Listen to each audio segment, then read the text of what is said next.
Long, long ago there lived an important man who worked for the king. He was sad and so worried. His son was very ill, so ill that he was going to die, and no one could help him. But then he heard that a man named Jesus was doing the most amazing, wonderful things. He heard that Jesus was making ill people well again. He heard that Jesus was doing things only God can do. So the man decided to ask Jesus for help. The man and his son lived in Capernaum by the sea. But Jesus was staying in Cana, more than 20 miles away. It was a very long walk, and uphill all the way. But the man had decided that he must see Jesus. So he said goodbye to his son and his family, and he set off to see Jesus. Up the hill he walked, and sometimes ran, because he wanted so badly to see Jesus. The sun went down, the night was dark, and the stars were bright. But the man didn't stop. Huffing and puffing, he walked, and sometimes ran, hurrying to see Jesus. The sun came up, morning arrived, but there was still a long, long way to go. Puffing and panting, the man walked, and sometimes ran, because he needed to see Jesus. And then at last, at 1 o'clock in the afternoon, the man reached Cana, the town where Jesus was. He had walked, and sometimes run, and now at last he could see Jesus. "Please, sir," he said, "my son is dying. Please come with me. Please make him better." The man knew that if Jesus came with him and touched his son, the boy would be well again. But Jesus just said, "Go." What?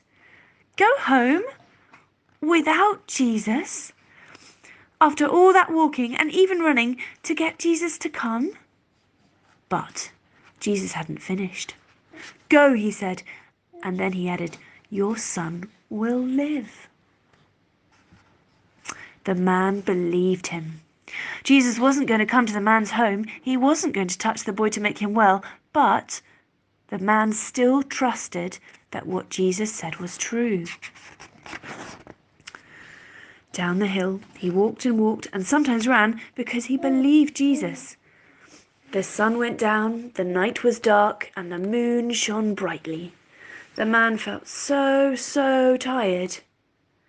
But on and on he walked, and sometimes ran, because he trusted Jesus. The sun came up, a new morning arrived, and still he walked, though his back ached and his legs were very tired. On he walked, and sometimes ran, because he was sure Jesus would make his son well.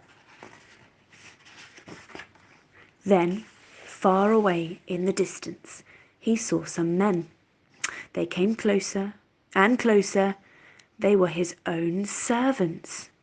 They must have news, he thought, but what would it be?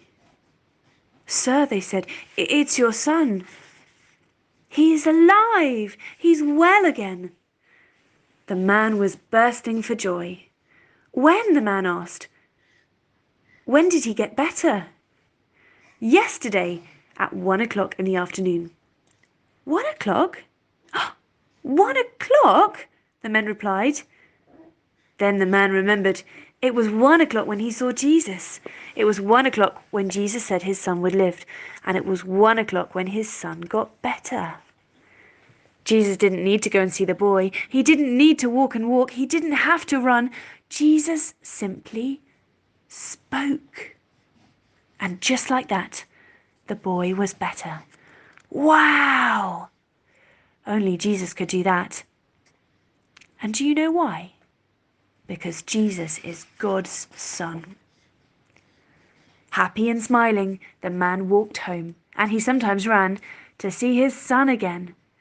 Then he told his son and his family about Jesus and how Jesus could do things only God can do. And they all believed in Jesus, God's son, too. And now that the man's son was well, what could he do? He could smile and he could laugh, he could walk and he could run, and all because of Jesus.